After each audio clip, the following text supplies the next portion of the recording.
한번 앞뒤로 인사합니다. 예수님을 깊이 생각합시다.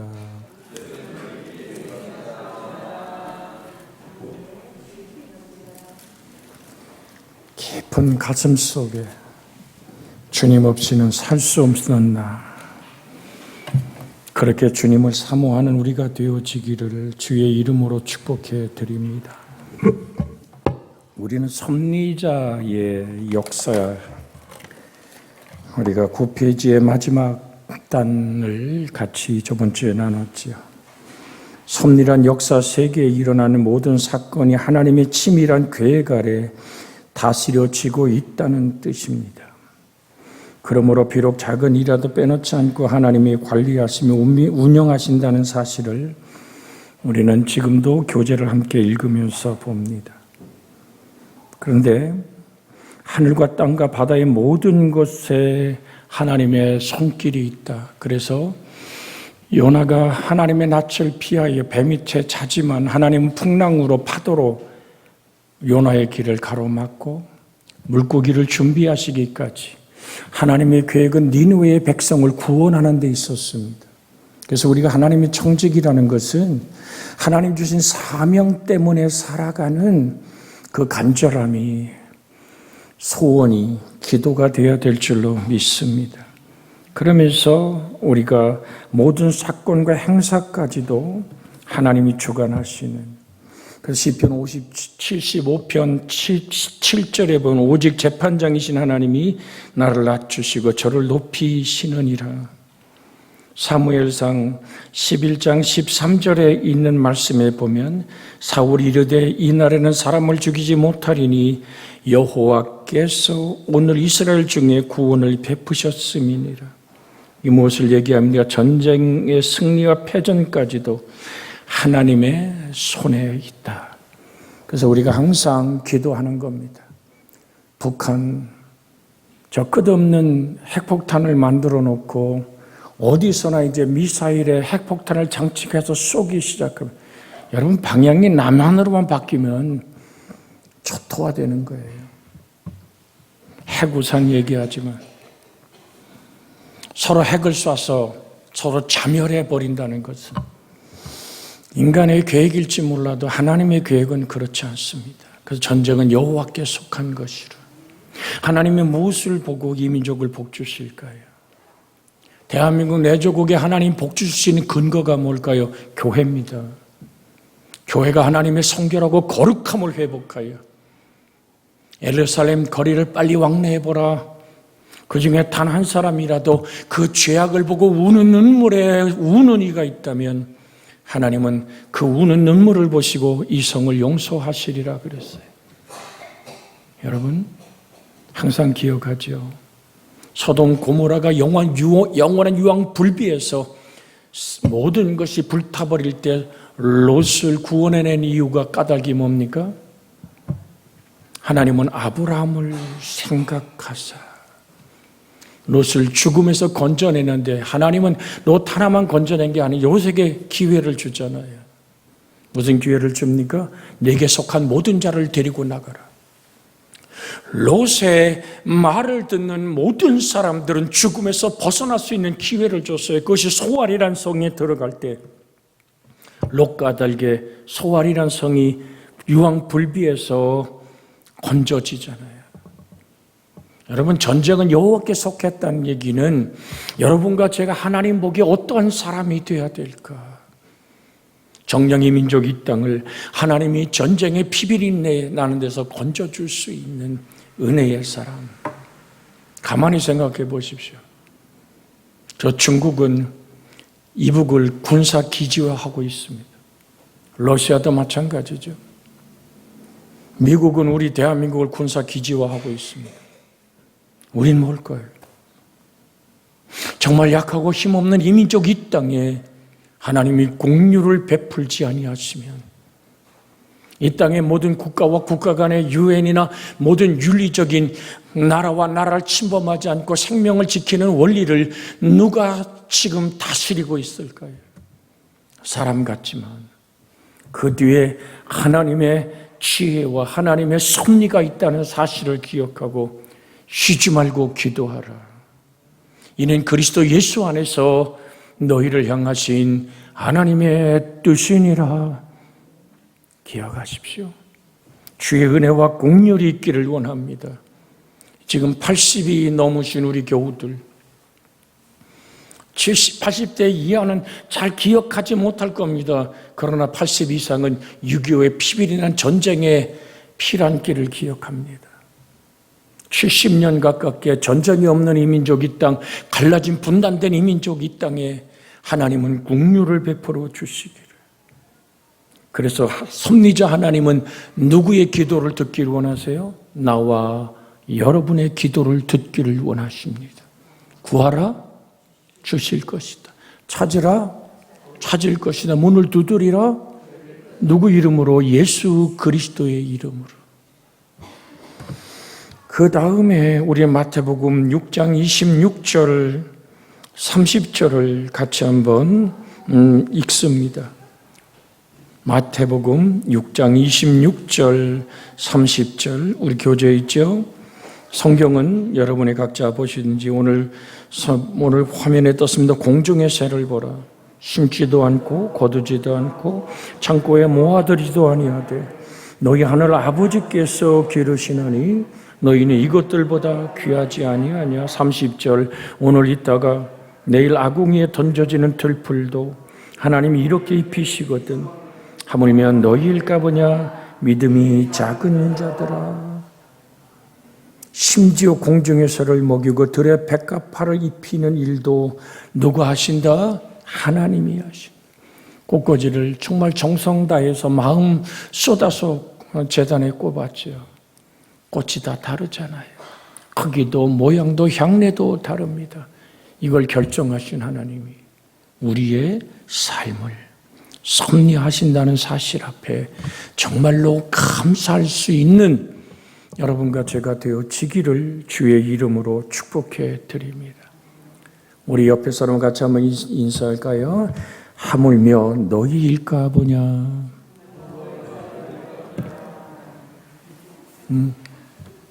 잘 안 보여? 하물며 너희일까 보냐. 너희가 누구예요? 주님의 피로 값주고 샀고 부활의 산 소망으로 지금도 나를 성전 삼아 내 안에 계시는 그 삼위일체 하나님. 그 하나님이 우리를 포기하지 않습니다. 그런데 나의 인생의 발걸음이 하나님의 섭리 속에 있음을 잊어서는 안 돼요. 그 믿음의 발걸음이 함께하기를 주의 이름으로 축복해 드립니다. 만물의 주인이신 하나님이 인간을 섭리하시는 것은 인간이 하나님의 영광을 돌리며 아름다운 생활을 하기 위하여 내 목적이 있다 그랬죠. 그래서 이사야 43장 7절과 21절에 있는 말씀을 따로 기록해 놓았습니다. 교재에 7절 먼저 이사야 43장 7절 읽어볼까요? 시작. 내 이름으로 불려지는 모든 자 곧 내가 내 영광을 위하여 창조한 자를 오게 하라. 그를 내가 지었고 그를 내가 만들었느니라. 자, 내가 누구인지를 여기서 확인하는 거예요. 하나님이 나를 지으셨어요?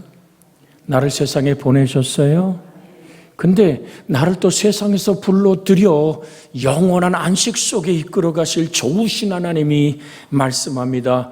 나를 지으신 목적을 얘기합니다. 누구의 영광을 위하여?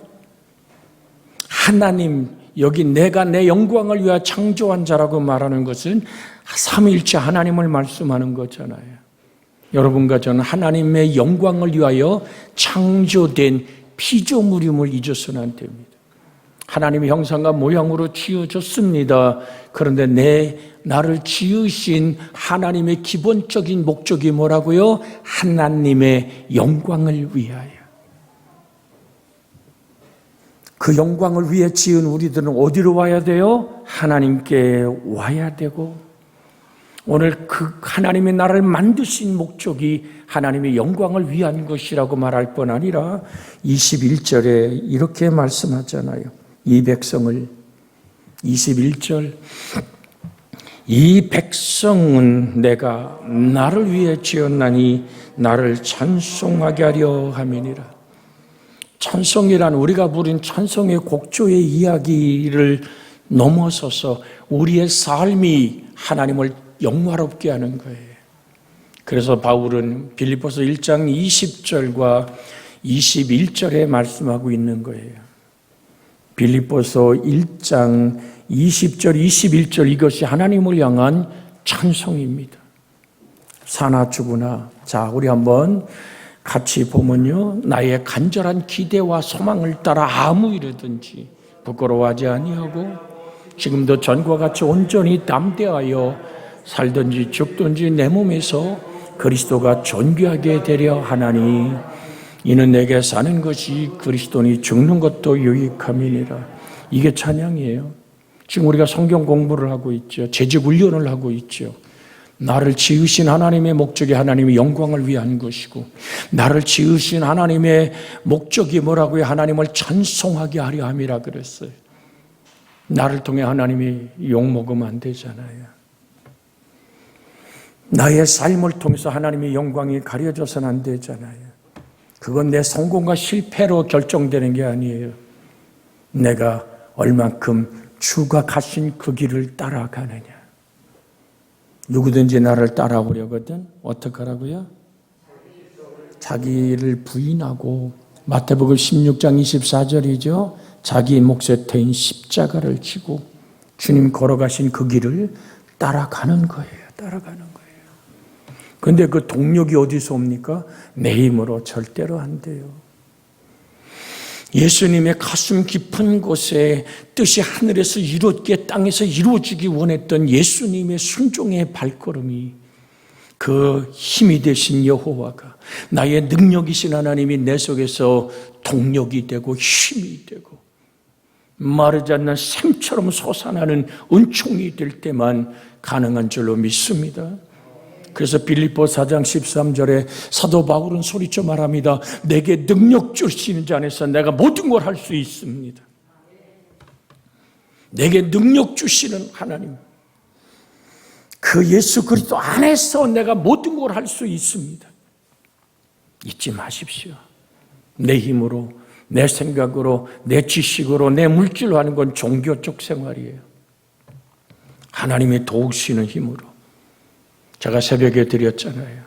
하나님의 일은 하나님의 크기 있고 하나님의 일은 내 방법, 내 사람, 내 물질, 내가 가진 지식으로 이루는 것이 아니라 하나님이 하시려고 작정하셨기에 하나님의 공급하는 힘으로 하나님이 공급하는 환경의 조건들이 만들어져 있다고요.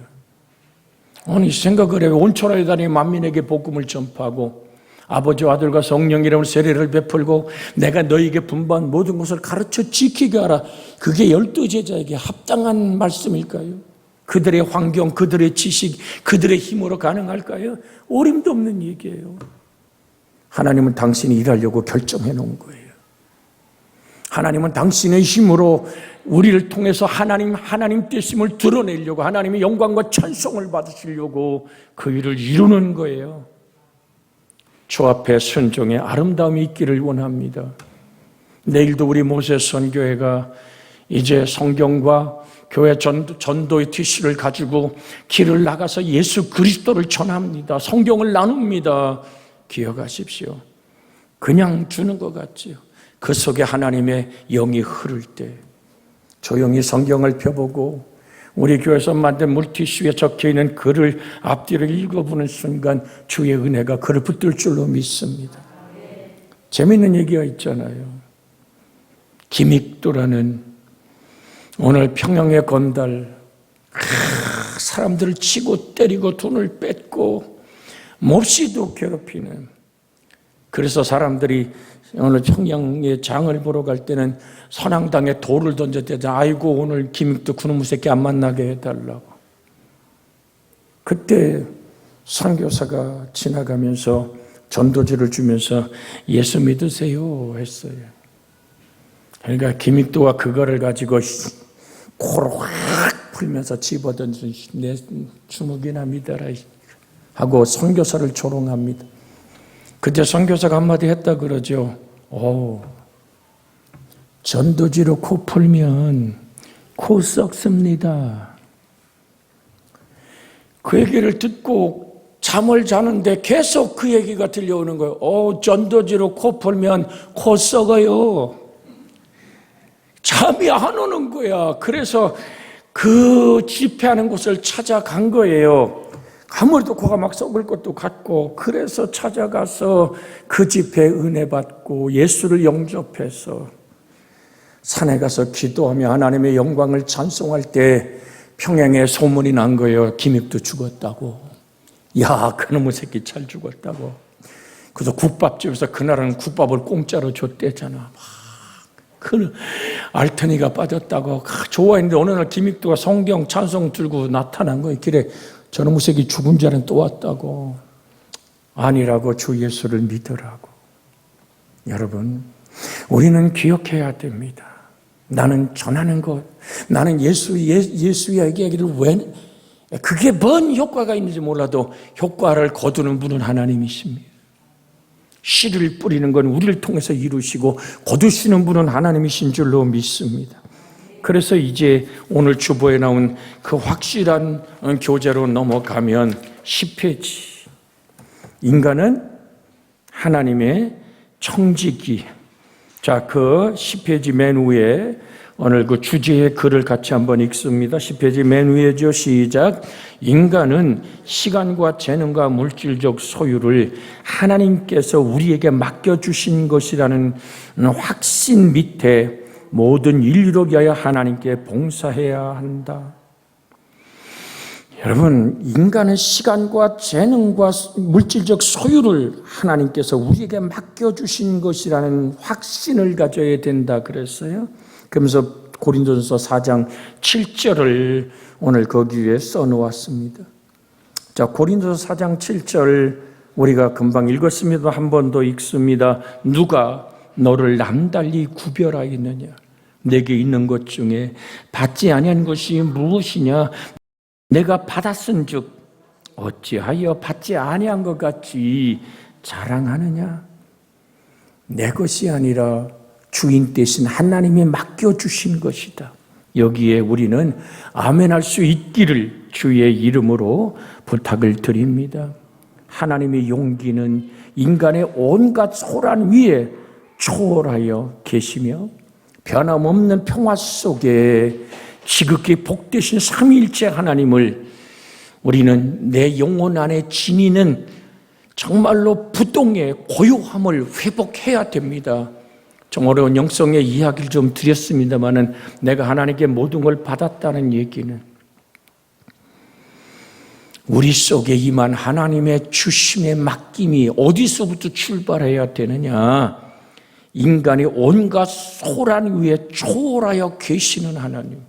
네가, 내가, 큰애, 작은애, 더 있네, 없네. 오늘 내가 어떤 학위가 있네, 없네. 나의 인맥이 어떠네, 나의 자라온 환경이 어떠네, 내가 예수 그리스도를 믿은 삶이 어떠네. 이런 소란함 위에 하나님, 나의 나된 것이 하나님의 은혜입니다. 주님 힘주심 안에서 하나님의 말씀이 나를 붙들어 주신 은혜 안에서만 내가 모든 것이 가능합니다. 이 사실을 우리는 잊어서는 안 됩니다. 로마서로 잠깐 볼까요? 로마서 11장 36절에 이런 말씀이 있습니다. 이는 만물이 주에게서 나오고 주로 말미암고 주에게로 돌아감이라. 그에게 영광이 세세히 있을지어다. 아멘. 모든 만물이 주에게서 나오고 주로 말미암고 주에게로 돌아감입니다. 하늘에서 비가 내려 다시 땅을 적시고 먹을 자에게 양식을 씹은 자에게 종자를 주며 그것은 수증기 온난 상승 기류보다 다시 하늘로 오르고 비가 쏟아지는 것처럼 저 북극에서 시작한 강력한 유속이 즉 바다 밑에 흐르는 강력한 물줄기가 30년 정도 흐르면 다시 북극으로 돌아가는 물길처럼 여러분, 우리는 만물이 주에게서 나오고 주로 말미암고 주에게로 돌아감을 기억할 때 아버지 하나님 맡겨주신 것이라는 확신 밑에 모든 인류를 위하여 하나님께 봉사해야 된다. 이것은 하나님이 우리에게 주신 계명 아닙니까? 마음을 다하고 뜻을 다하고 성품을 다하고 목숨을 다하여 주 너희 하나님을 뭐 하라고요? 사랑해라. 둘째는 이것이니 내 이웃을 내 자신같이 사랑하라. 그래서 내 눈앞에 보이는 그 이웃, 여러분이 맨날 눈으로 보는 그 사람, 남편일 수 있고 아내일 수 있고 자녀일 수 있고 일터의 사람일 수 있고 이웃일 수 있습니다. 모임의 관계일 수 있습니다. 그들에게 내가 뭐하라? 봉사하라. 봉사라는 게 뭐예요? 너의 가짐을 통해서 나눔으로, 그것이 지식이든 물질이든 건강이든 그에게 예수 그리스도가 전달되게 하라. 고린도후서 3장 5절을 볼까요? 고린도후서 3장 5절 같이 한번 읽습니다. 우리가 무슨 일이든지 우리에게서 난 것 같이 스스로 만족할 것이 아니니 오직 우리의 만족은 오직 하나님으로부터 나느니라. 아멘. 우리가 무슨 일이든지 우리에게 난 것 같이 스스로 만족할 것이 아니니 우리의 만족은 오직 하나님으로부터 나느니라. 하나님 나의 나된 것이 하나님의 은혜입니다. 그래서 우리는 자랑할 게 없어요. 주님 한 분이면 족한 사람, 하나님의 사랑 하나면 충분한 믿음 안에서 내가 인간은 하나님의 총직이고 맡은 자에게 구할 것은 충성이라는 이 확실한 신앙 안에 우리가 있기를 주의 이름으로 축복해 드립니다. 합심하여 기도합니다. 주여